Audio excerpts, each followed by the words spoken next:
Well, well, well, look at that. You didn't overthrow a government. You didn't summon lightning. You didn't scream into the sky or beg the universe for mercy. You just did one little thing right. One decision, one adjustment, one move that actually landed. And somehow that was enough to make the room feel colder. Enough to make people start whispering like you cracked a forbidden seal. Funny how that works. They watched you struggle for years and felt nothing. They watched you doubt yourself and felt comfortable. They watched you bleed quietly and called it character development. But the second something works, the second reality tilts even a fraction in your favor, they start acting like you opened a back door to hell and let something intelligent crawl out. That's the part they don't want to admit. It wasn't the scale of what you did. It was the accuracy. You didn't flail. You didn't get lucky in a sloppy way they could dismiss. You didn't trip into success the way they're used to seeing. You moved with intent. And intent scares people who survive by accident. You aligned one thing, just one. And suddenly the air changed. Suddenly the jokes stopped landing. Suddenly your name started traveling without you. You could feel it, couldn't you? That quiet recalibration, like the world paused for half a second, and everyone realized something had shifted, but no one wanted to say it out loud. Because if they say it out loud, they have to explain it. And explanation is where the panic starts. You see, people can tolerate failure. They can tolerate chaos. They can tolerate broken dreams and half-finished potential because it reassures them that the universe is messy and unfair in a way that excuses their own stagnation. But competence, precision, a clean result born from pressure, that breaks the story. That introduces an uncomfortable variable. If you can do that after everything they saw you go through, then maybe the rules they've been hiding behind aren't real. Maybe the ceiling isn't fixed. Maybe the cage was optional. And that thought spreads fast. Too fast. Faster than logic. Faster than reason. It spreads like fear. So they don't call it skill. They don't call it growth. They don't call it discipline or patience or accumulated pain finally finding leverage. No, they reach for something darker, something easier, something that lets them keep their worldview intact. They say you must have cheated reality. They say you changed too fast. They say something's off. They say no one does that without help. And help, in their vocabulary, doesn't mean mentors or effort or time. It means deals. It means shortcuts. It means shadows. It means the devil. And notice how fast they go there. How comfortable they are turning your progress into a conspiracy. As if you couldn't possibly evolve without violating some cosmic contract. As if your mind couldn't sharpen itself unless something unholy was involved. That tells you everything you need to know about how small they've kept their own expectations. Because when someone has never gone all in on themselves, anyone who does looks possessed. You didn't become impressive. You became inconvenient. That's the real trigger. Your success didn't inspire them. It destabilized them. It made old conversations feel fake. Old hierarchies feel fragile. Old jokes feel dangerous. Because you weren't supposed to be the one who figured it out. You were supposed to stay in your lane. Stay experimental. Stay almost there. Stay harmless. You were the safe comparison.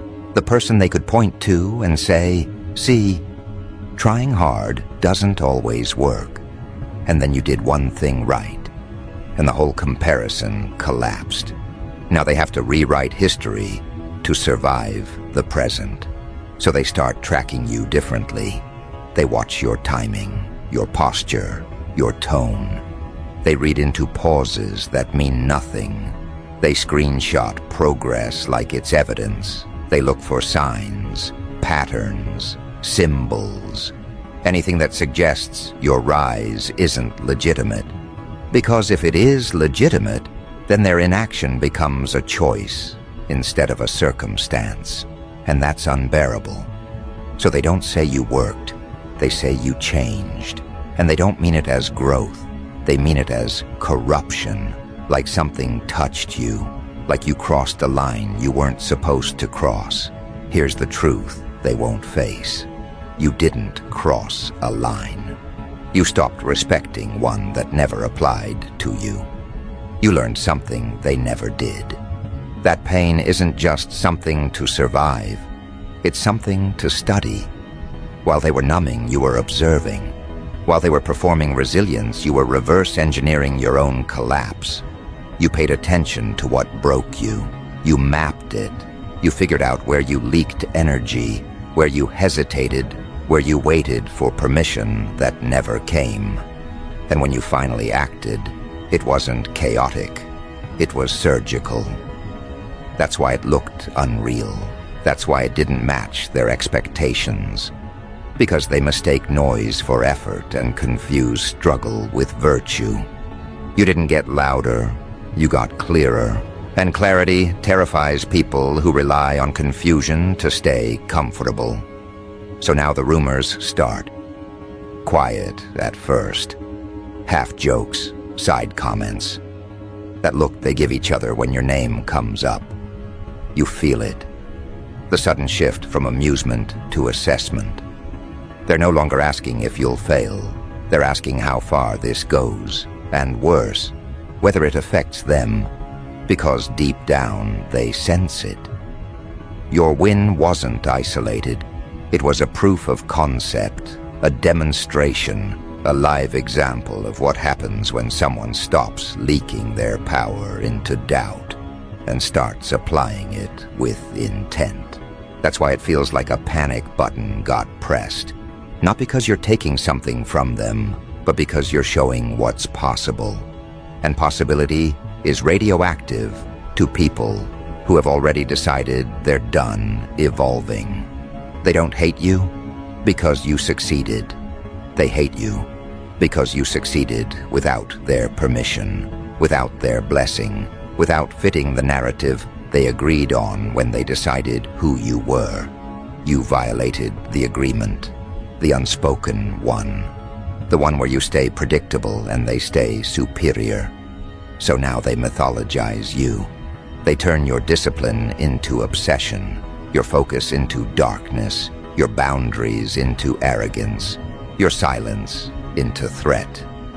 They talk about your energy like it's a hazard, like being around you requires protection. And the wild part is, they half believe it.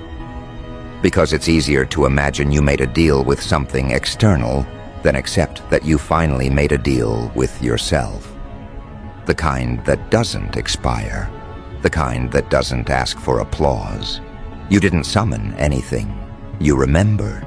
You remembered what you were like before you learned to shrink, before you learned to explain yourself, before you learned to soften your instincts so other people wouldn't feel exposed by them. You remembered the version of you that didn't negotiate with fear. And when you let that version steer, even briefly, reality responded, not magically, mechanically, because cause and effect doesn't care about comfort. That's what they can't stand, that your result has a logic they can't refute without indicting themselves. So they escalate the narrative. It's not just luck anymore. It's not just timing.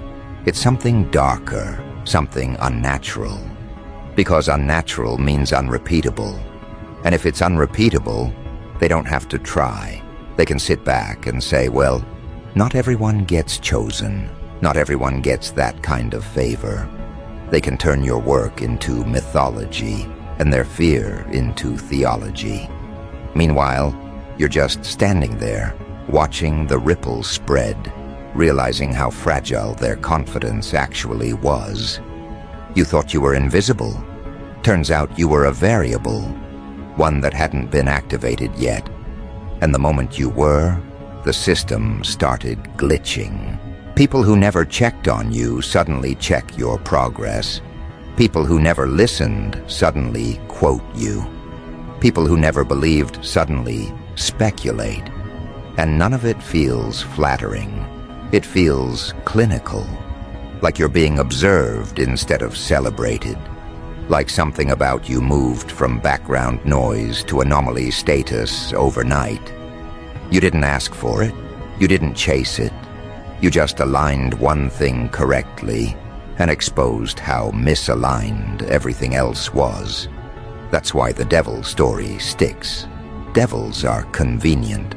Devils explain disruption without demanding accountability. Devils let people feel moral instead of inadequate. And in their minds, it makes sense. Because what else could explain how someone they dismissed just rewrote the trajectory? What else could explain how someone who used to struggle quietly now moves with a certainty that unsettles rooms? They don't see the years. They see the result and panic. They don't see the nights you disassembled yourself piece by piece, trying to figure out why nothing worked. They don't see the restraint it took not to burn bridges you could have destroyed out of spite. They don't see the discipline of staying quiet while being misunderstood. They just see the moment the switch flipped and assume something supernatural happened, as if the human mind isn't capable of terrifying levels of recalibration under pressure. Here's the irony. If you had failed loudly, they would have praised your courage. If you had stayed broken, they would have called you authentic. But you succeeded cleanly. And clean success after prolonged struggle is the one thing they can't metabolize. It doesn't fit the inspirational posters or the cautionary tales. It just sits there, undeniable, forcing questions no one wants to ask. Like, what if the limits were always optional? Like, what if suffering wasn't the end of the story? Like, what if you weren't special, just unwilling to stay asleep? Those questions feel dangerous, so they drown them in superstition. They whisper about deals and darkness and energy shifts, not realizing what they're really reacting to is control. You took it back, quietly, efficiently, and now you move differently, not desperate, not performative, not hungry for approval. You move like someone who knows something and doesn't feel the need to explain it. And that, more than any success, sets off alarms. Because people can compete with skill. They can envy talent. They can even tolerate wealth. What they can't tolerate is autonomy they don't understand. Someone who isn't reacting to the same incentives. Someone who doesn't flinch when the usual levers get pulled. Someone who no longer responds to shame, doubt, or ridicule the way they're supposed to. That's when the devil narrative turns from joke to coping mechanism. They need to believe you paid a price they wouldn't pay, that you sacrificed something essential, your soul, your humanity, your morality, because if the alternative is that you simply stopped betraying yourself, then the question becomes unavoidable. Why didn't they? And that question is loud, louder than any rumor, louder than any accusation. It follows them home. It sits with them in silence. It shows up when they scroll and see you still moving forward, still compounding, still unfazed. They start wondering if the panic they feel isn't about you at all, but about the part of themselves they abandoned years ago. That's when the narrative mutates. It stops being curiosity and turns into containment. Because curiosity can be survived. Containment is about safety, their safety. Your existence has become a destabilizing variable, and destabilizing variables must be explained, framed, neutralized. So the story tightens, it sharpens, it evolves from whispers into certainty. They stop saying maybe and start saying definitely. Definitely a deal. Definitely something dark. Definitely a not normal. Because normal people don't recalibrate reality like that. Normal people don't flip trajectories with one clean move. Normal people don't break patterns that were supposed to be permanent. But here's the part that really unsettles them. You didn't just win. You didn't just succeed. You didn't just move ahead. You invalidated assumptions. And assumptions are the foundation they've been standing on. Assumptions about talent, about timing, about who gets to rise and who stays in place, about who deserves momentum and who exists to serve as a cautionary tale. You weren't supposed to be the proof that effort plus clarity beats hierarchy. You weren't supposed to be the one who made the formula obvious, so they do what people always do when faced with evidence that threatens their identity. They mythologize it. They turn your progress into folklore. They inflate it until it no longer feels reachable. They exaggerate the speed, the scale, the impact. They act like what you did was impossible instead of improbable. And in doing so, they give themselves permission to stop trying.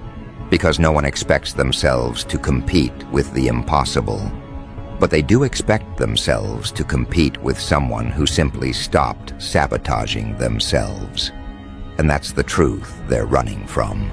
You can feel the shift in how they talk to you now. It's subtle, but unmistakable. Less casual, more careful. The jokes have an edge. The compliments feel defensive. The questions aren't really questions. They're probes, fishing for inconsistencies, looking for cracks, trying to find evidence that this version of you is unsustainable, that something is going to snap. Because if it doesn't, then this isn't a phase. It's a new baseline. And baselines are terrifying. Baselines mean permanence. That's why the devil imagery keeps surfacing. Devils don't just tempt. They demand repayment. Devils always collect.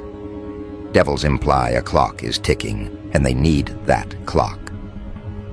They need to believe this version of you has an expiration date, that there will be a cost, a collapse, a reckoning, something that restores the balance they were comfortable with.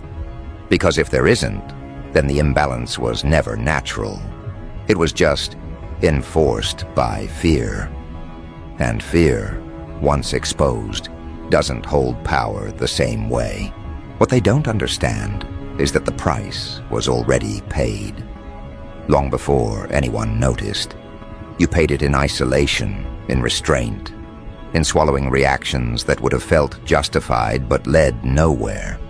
You paid it in nights where nothing moved except your thoughts, in days where effort felt invisible, in moments where quitting would have made sense and no one would have blamed you. You paid the price in advance. That's why the result looks unfair to people who only count costs at the finish line. From the outside, it looks like acceleration. From the inside, it feels like delayed ignition. That's what flips the switch from suspicion to panic. They realize, slowly, that this isn't fragile, that you're not holding your breath, that you're not waiting for approval or validation or the other shoe to drop. You're not asking if it's okay to take up space now. You're not explaining yourself. You're not negotiating. And that tells them something far worse than success ever could. It tells them you're no longer operating on their emotional economy. You're not trading in reassurance. You're not spending energy to be understood. You're not paying attention to the signals they use to control you. And that's when the panic goes global. Not literal global, of course. Not sirens and headlines, but internal, social, psychological. It spreads through conversations, through group chats, through sideways comments and shared glances, through people comparing notes without admitting they're comparing notes.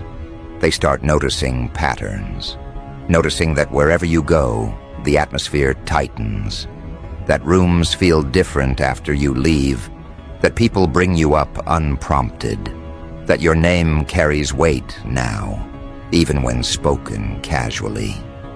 Weight is dangerous.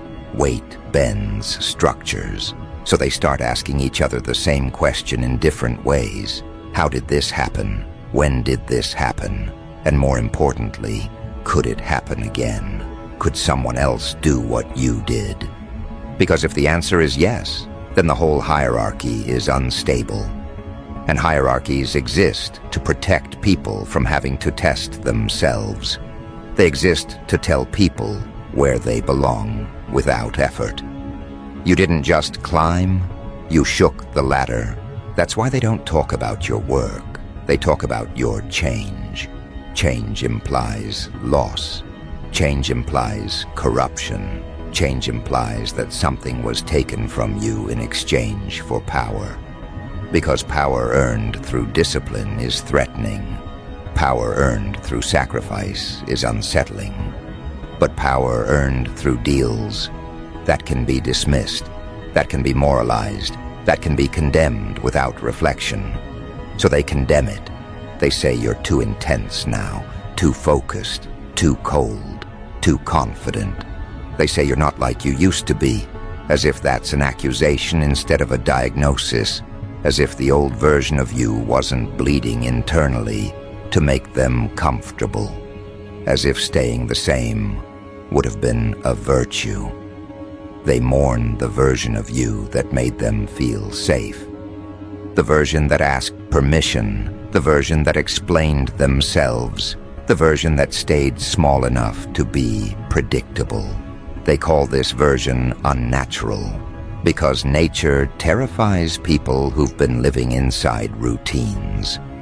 And here's where it gets interesting, because the more they talk, the more they reveal. Every accusation is a confession. When they say you're possessed, what they mean is you're no longer pliable. When they say you're dark, what they mean is you're no longer transparent. When they say you made a deal, what they mean is you stopped accepting bad ones. You didn't summon anything external. You cut internal ties. That's what they can't articulate. That's what makes their language sloppy and dramatic. They're trying to describe the absence of something they relied on. Your doubt, your hesitation, your need to be liked. Those were levers. Those were access points. Those were ways to influence you without appearing to. And now those access points are gone, closed, sealed, and any closed system looks suspicious to people who were used to walking in and out freely. So they imagine locks, they imagine gates, they imagine guards, they imagine devils. Because devils guard power in stories. Devils explain why not everyone gets access. Devils make power feel exclusive instead of earned. And exclusivity comforts people who didn't choose the work. It lets them say, well, of course I couldn't do that. I wasn't invited. I wasn't chosen. I didn't have the connection, the alignment, the darkness. They don't want to hear that all you did was stop lying to yourself. And here's the part that really presses the panic button. You're not loud about it. You're not announcing your transformation. You're not preaching. You're not trying to convert anyone. You're just moving. Quietly. Effectively. And that silence reads as confidence. Confidence reads as threat. Threat triggers scrutiny. And scrutiny finds nothing. No scandal. No collapse. No self-destruction. Just consistency. Consistency is the one thing superstition can't fight. That's when the tone shifts again. From accusation to observation. They stop saying you're wrong and start asking how you did it. But they don't ask you directly. They ask around you. They study you from a distance. They imitate pieces without understanding the structure. They copy aesthetics without adopting discipline. They try to replicate outcomes without confronting the internal work that made them possible. And when it doesn't work, when the imitation fails, they double down on the myth. See? It only worked for them. It's not natural, but you know the truth. And the truth is almost boring in its simplicity. You stopped leaking energy into self-betrayal. You stopped postponing alignment. You stopped negotiating with fear. You did one little thing right. And that one thing wasn't magical. It was honest, painfully honest. The kind of honesty that strips excuses bare and leaves you with responsibility instead of comfort. That's the deal they refuse to make. Because that deal doesn't involve devils or destiny or darkness. It involves accountability. It involves admitting that for a long time they chose the easier narrative, the safer role, the predictable loop. And now they're watching someone step out of that loop, and they don't know how to process it without mythologizing it into something inhuman. So they panic. They panic because this isn't contained, because you're not done, because they can feel, even if they won't admit it, that what they're witnessing isn't a peak. It's a pattern that compounds, a pattern that spreads, a pattern that suggests the world might be less fixed than they were promised. And if that's true, then comfort was always optional. Then stagnation was a choice. Then the devil they're afraid of isn't the one they imagine watching you. It's the one staring back at them from inside their own skull. The one that knows they recognized the door when it appeared and chose not to open it. The one that remembers every moment they almost acted and then talked themselves out of it with logic dressed up as wisdom. The one that whispers, not accusingly, but factually, that if the world isn't fixed, if trajectories can be bent, if patterns can be rewritten, then they didn't miss their chance. They declined it. And watching you move forward forces that realization into the open where it can't be numbed anymore. That's why your progress feels invasive to them. It's not loud. It's not chaotic. It doesn't beg to be seen. It simply exists, steadily, undeniably. And that steadiness is what cracks them. Because chaos can be dismissed. Noise can be ignored. Luck can be explained away. But a pattern? A pattern implies intention. A pattern implies repeatability. A pattern implies that what you did wasn't a fluke. It was a decision followed through without self-betrayal. And that terrifies them more than any supernatural explanation ever could. Because if what you did can be repeated, then the hierarchy they trusted isn't divine. It's just inertia. And inertia only holds power over people who stop pushing. You didn't push harder than everyone else. You pushed cleaner. You stopped wasting force on doubt, on optics, on trying to be understood. You directed everything at one point and let the result speak. That's why they can't trace it. That's why it feels unreal. There's no dramatic origin story they can latch on to. No moment where you asked permission, no visible ritual, just execution. So they fill in the blanks with darkness. They start saying things like, something's not right, without being able to explain what's wrong. They say, people don't just do that, as if history hasn't been written almost exclusively by people who did exactly that. They say, there must be a cost because they need to believe you'll be punished for stepping out of line. They need to believe the universe enforces obedience because if it doesn't, then they enforced it on themselves for nothing. That's when the fear sharpens. Not fear of you doing well, fear of you doing more. Fear that this isn't your ceiling, but your baseline. Fear that what they're watching now is you operating at partial capacity, testing the mechanics, calibrating your output. Because they can feel it. You're not rushing. You're not frantic. You're not trying to prove anything. You move like someone who finally understands leverage. And leverage in the hands of someone who no longer seeks validation is destabilizing. They start wondering what happens when you apply this same precision again, and again, and again. That's when the panic becomes contagious. It spreads through conversations the way unease always does, indirectly. Someone mentions you casually. Someone else goes quiet. Someone changes the subject too fast. Someone laughs a little too hard. Because now your name doesn't just represent a person. It represents a possibility they didn't prepare for. The possibility that effort wasn't the issue. The possibility that clarity beats chaos. The possibility that most people don't fail because they lack ability, but because they never stop negotiating with fear. And you stopped. That's the unforgivable part. You didn't rebel loudly. You didn't burn bridges for spectacle. You didn't declare war. You simply withdrew your consent from the version of reality that kept you small. And the moment you did, the structure started shaking. Not collapsing yet, shaking. Enough for everyone inside it to feel unsafe.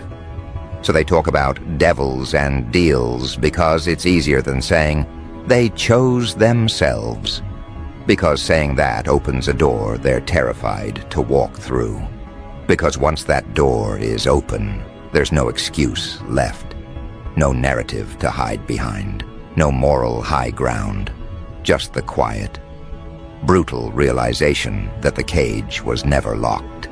And now they're watching someone walk free, not running, not preaching, not dragging anyone with them. Just walking like they know where they're going. And that's what pushes the panic button hardest of all. Not the move you made, not the outcome, not even the speed at which everything around you rearranged itself to accommodate this new version of you. No, what really sets them spiraling is the quiet certainty you carry now. The kind that can't be imitated or borrowed or faked. It's the energy of someone who is no longer negotiating with fear, no longer rehearsing ways to stay small, no longer trying to maintain the comfort of people who were never invested in seeing you become anything more than predictable. You aren't sprinting, you aren't stumbling, you're simply walking, straight, steady, unapologetic. And in that simplicity, there is something unnerving, something they can't measure, something they can't dilute with explanations. You walk like you know exactly what you unlocked. Because you do. And that alone is enough to make them rewrite the entire mythology around you. Suddenly, everything you touch feels charged. Every decision looks intentional. Every silence feels calculated. They look at you the way people look at someone who knows a secret no one else has been granted access to. And since they can't accept the truth, that you finally stopped sabotaging yourself, they fill the gap with superstition, with folklore, with legends that soften the blow to their pride. So they cling to the devil narrative like a life raft. They say no one changes like that without something unnatural guiding them. They say you're moving too fast, too clearly, too decisively. They say your eyes look different. Your presence feels heavier. Your timing too sharp to be human. They say it jokingly in public and fearfully in private. Because joking is the only way to say something dangerous without admitting you believe it. But they do believe it. They believe it more than they believe their own excuses, because it's easier to call someone cursed than disciplined, easier to call them possessed than focused, easier to call them lucky than accountable. And meanwhile, you just keep walking. You're not trying to convince anyone. You're not trying to correct the rumors or soften the edges of your evolution. You don't have the time or the desire to explain the 1,000 invisible decisions that built this momentum. You're not here to justify clarity to people who only feel safe when things are confusing. You're not here to slow down, so the people who underestimated you can catch up emotionally. You're not here to apologize for showing them what consistency actually looks like. You're here to keep moving, because this version of you doesn't need validation. It doesn't need recognition. It doesn't even need to be understood. It just needs to continue. And continuation, for someone who spent years stuck in a cycle of almost, is the most supernatural thing of all. Not because it defies logic, but because it defies the logic they lived by. They were raised to believe in ceilings. You were raised to believe in silence, and silence can do one of two things. It can bury you, or it can forge you. Yours forged you. That's why your momentum feels unreal to them. They saw the silence, but not the sharpening. They saw the loneliness, but not the restructuring. They saw the failures, but not the frameworks you built from them. They saw you flatten, but not the way you listened to your own collapse like a strategist listens to a battlefield. They missed everything essential, and now they're panicking because they can't trace the steps backward. You're not a miracle to them. You're a glitch, or a glitch in the life script they thought everyone was supposed to follow. A glitch in the narrative where some people rise slowly, predictably, safely. A glitch in the hierarchy that was comforting only when it remained intact. You weren't supposed to break through. Not first, not like this.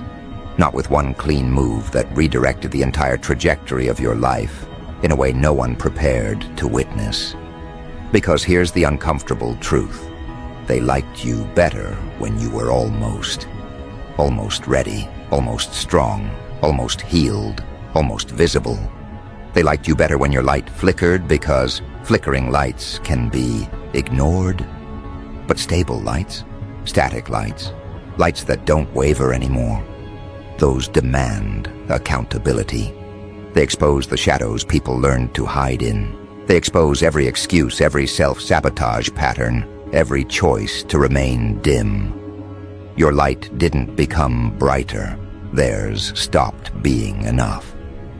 That's the real devil to them. Reflection.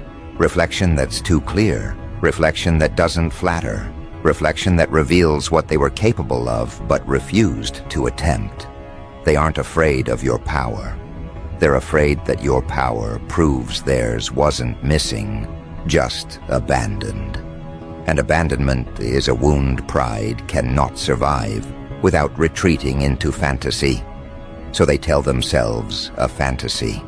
They tell themselves you must have touched something forbidden, that you must have shaken hands with darkness to get results this clean, that you must have bypassed the human struggle somehow, because the alternative is too raw, that someone they dismissed did something they could have done too, if they weren't so committed to feeling safe.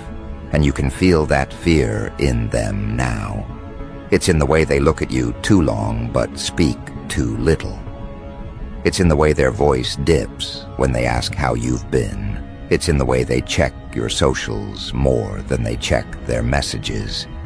It's in the way their throat tightens when you mention future plans. It's in the way their jokes sound less humorous and more hopeful, as if humor can hide the fact that every one of your wins reminds them of 1,000 choices they didn't make. But none of that slows you. It doesn't touch you anymore. You're past the phase where distraction works. You're past the phase where shame can be weaponized against you. You're past the phase where other people's doubt has any elasticity in your mind. You don't even argue with it now. You simply let it slide past you like static, because you've realized something they haven't yet fully accepted. Doubt only matters when you're uncertain.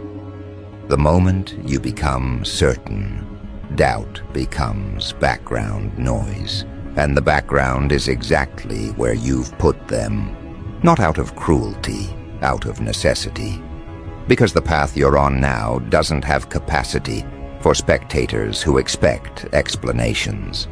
It doesn't have room for people who only show interest after results. It doesn't tolerate anyone who panics at your acceleration instead of respecting it. This path is steep, sharp, and single file. Only the self fits here. Only intention fits here. Only the version of you that refuses to hesitate fits here. That's why the world feels different now. Not because the world changed, but because you're finally aligned with the version of yourself the world was always waiting to meet. You feel heavier in the best way, dense with purpose, dense with direction, dense with the kind of clarity that makes speed irrelevant. You're not moving fast, you're moving precisely. And precision looks supernatural to people who operate on chaos. So they escalate their panic. They gossip louder, but listen harder. They deny everything, but observe everything. They pretend not to care, but memorize your every move. You've become their cautionary tale and their aspiration at the same time. They don't know whether to fear you or follow you, so they do both. They watch you like a threat, but imitate you like a blueprint. They talk about devils, but take notes like disciples. You're not their villain or their hero. You're the interruption, and interruptions are powerful because they don't ask permission to exist. They simply appear and force recalibration. You force them to recalibrate their beliefs, their hierarchy, their self-image, their entire understanding of what's possible. And the mind resists recalibration violently before it accepts it gracefully. They're still in the violent part, the frantic part. The part where denial mixes with fascination, envy blends with admiration, and fear wraps itself around every thought about you. But here's where everything shifts, and you can feel it coming. They haven't even seen what happens when someone like you stabilizes. Up until now, all they've seen is ignition, spark, the early momentum. They think this is the whole show, the final form, the peak moment. They think your rise is the story, but it isn't. Your rise was the announcement. The real story begins when the dust settles and you're still standing, still moving, still calm, still certain. Because rising once can be dismissed as chance. Rising twice can be dismissed as timing. But rising repeatedly, smoothly, quietly, that's when narratives collapse. That's when excuses evaporate. That's when people start whispering not about devils, but destiny. Not about curses, but calculations. Not about magic, but mastery.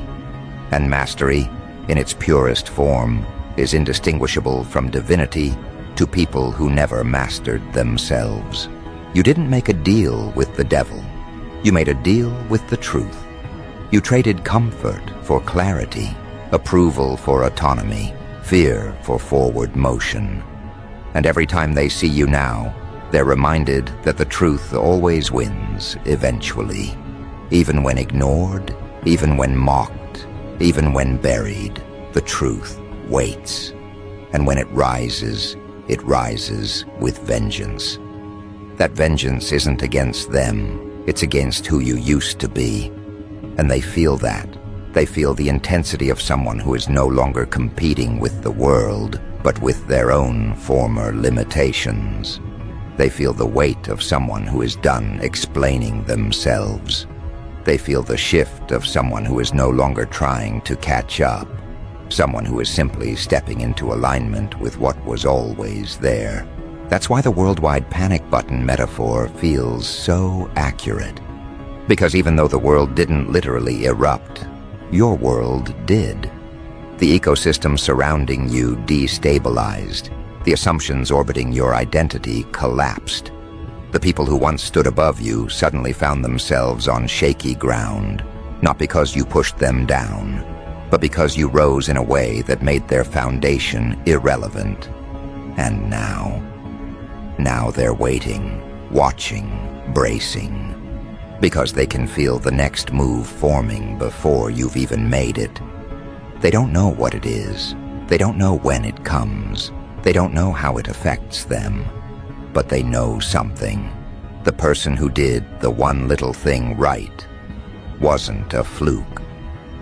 They were a warning of what happens when a quiet mind becomes a focused one, a warning of what happens when someone stops fearing the dark and starts using it, a warning of what happens when the version of you they dismissed as harmless is replaced by the version of you that understands their own potential with terrifying clarity.